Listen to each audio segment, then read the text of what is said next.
deaths occur in vehicles.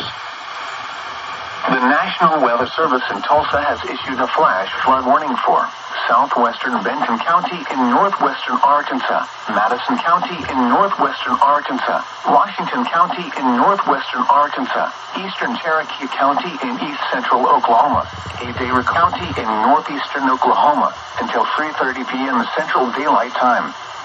At 12:16 p.m. Central Daylight Time, Doppler radar indicated thunderstorms producing heavy rain across the warned area.